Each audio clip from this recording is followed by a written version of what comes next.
You wake up, and there it is again. Their face, their voice, a memory that plays on repeat like a song you can't turn off. It doesn't matter how much time has passed or how hard you try to distract yourself. This one person keeps showing up in your mind. Why? Why can't you stop thinking about them? As a psychology expert with years of experience studying emotional attachment and the mind's response to love and loss, I can tell you this. It's not just your heart that's holding on, it's your brain. In this video, I'll walk you through the deep psychological reasons why someone gets stuck in your thoughts, even when you wish they wouldn't. We'll explore how your brain chemistry, unresolved emotions, and even your past experiences are creating this invisible thread between you and that person. And by the end, you'll understand not just why it's happening, but how to start letting go. Section 1. The brain chemistry of attachment. Let's start with your brain. When you connect emotionally with someone, whether through love, desire, or even brief intimacy, your brain releases a powerful chemical cocktail. Dopamine, oxytocin, and serotonin flood your system. These chemicals are designed to reward you, to make you feel good, to keep you coming back for more. This is the same dopamine loop we see in addiction. Every time you think of them, even if they're not physically present, your brain delivers a small reward, a hit, a surge of familiarity. And just like that, you start craving their presence, not because you're weak, but because your brain has learned to associate them with pleasure, comfort, or excitement. Over time, this bond becomes reinforced, and even if the relationship ends or never fully begins, your brain doesn't always get the memo. It keeps chasing that emotional high, replaying the memories, the moments, the possibilities. It's not just about them. It's about what your mind learned to feel when they were around. Section 2. Unfinished emotional business. Now let's talk about one of the most powerful drivers of mental obsession, unfinished emotional business. Your brain is wired to solve problems, and when something ends without clarity, when there are unanswered questions, sudden silence, or mixed signals, your mind sees it as an open loop, a mystery that must be solved. That's why you replay conversations in your head. That's why you keep wondering what you could have done differently. Your mind isn't just reminiscing, it's trying to close the loop so you can feel at peace again. But here's the hard truth. Some emotional loops don't close the way we want them to, and sometimes there's no clear answer, no final explanation. And so your brain keeps spinning, hoping the next thought or the next memory will unlock the closure you never got. The result? You stay stuck, not just in memories, but in mental time travel, bouncing between the past and the future, imagining what should have been or what still might be. And the longer that loop stays open, the harder it becomes to stop thinking about them, because deep down, your heart is still looking for resolution. Section 3. Psychological imprinting. Have you ever noticed how a song, a scent, or a place can instantly bring them back into your mind? That's not a coincidence. It's something called psychological imprinting. When we experience intense emotions, especially during love, heartbreak, or vulnerability, our brains mark those moments as significant. These emotional highs and lows create deep mental imprints, like fingerprints on your memory. If this person came into your life during a meaningful chapter, a breakup, a new beginning, or even a personal crisis, your mind may have attached to them as part of your emotional survival. They became more than a person. They became a symbol, a marker of time, a reflection of who you were and what you felt in that season of your life. And because of that, they stay locked in, not just in your heart, but in your story, in your identity. You're not just thinking about them.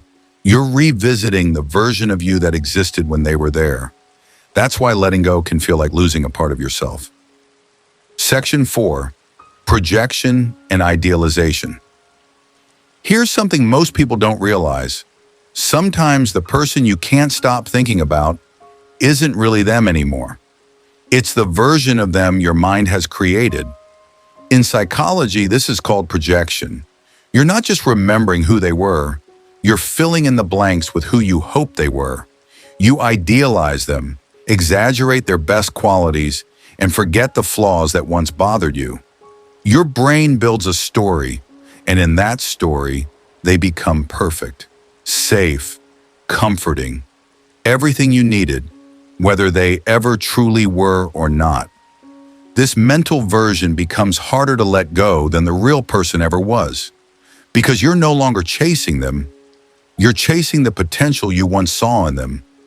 That fantasy becomes a sanctuary, and that's why you keep going back, not to the person, but to the dream you attach to their face. Section 5. What this obsession might be protecting you from. Now here's something few people ever consider. What if constantly thinking about them isn't just an emotional trap, but a psychological shield? You see, the mind is brilliant at distraction, and sometimes focusing on them, even obsessively, is a way to avoid facing something else.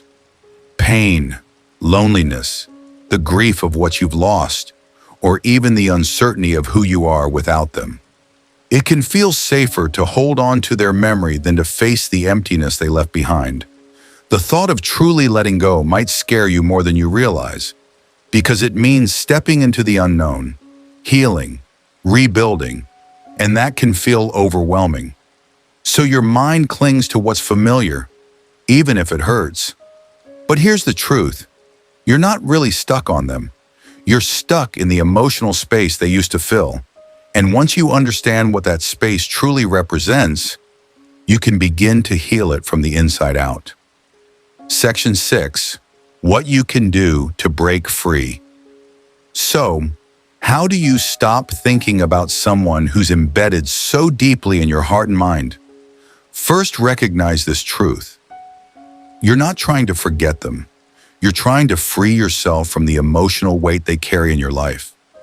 Start by creating new patterns. Your brain thrives on repetition, so every time you catch yourself spiraling into memories, gently redirect your focus. Use grounding techniques. Name what you see, what you hear, what you feel. Anchor yourself in the present, not the past. Next, give meaning to the pain. Journal it, speak it, transform it. When you process emotions instead of suppressing them, they begin to loosen their grip. Then ask yourself the real question. What were you looking for in them that you haven't given yourself yet? Love, validation, a sense of purpose? Because healing isn't just about letting go of them. It's about reclaiming the parts of you that you gave away. And lastly, be kind to yourself. This isn't weakness. This is proof that you have the capacity to feel deeply. And that same capacity, it's also what will lead you to peace, clarity, and one day, someone new who meets you with truth instead of confusion. If someone has been living rent-free in your mind, just know you're not broken. You're human. You loved deeply. You hoped fully. And sometimes our hearts take longer to catch up with what our minds already know. But healing is possible, and this moment, right now, can be the beginning of that process. If this video spoke to something you've been carrying, don't keep it to yourself. Leave a comment and tell me what resonated with you most. You're not alone, and your story might help someone else who's struggling too. And if you want more psychology-based insights on love, healing, and relationships, don't forget to like, subscribe, and hit the bell. We go deep here because real love and real healing deserves more than surface advice. Until next time, be gentle with your heart. It's trying its best to protect you, even when it hurts.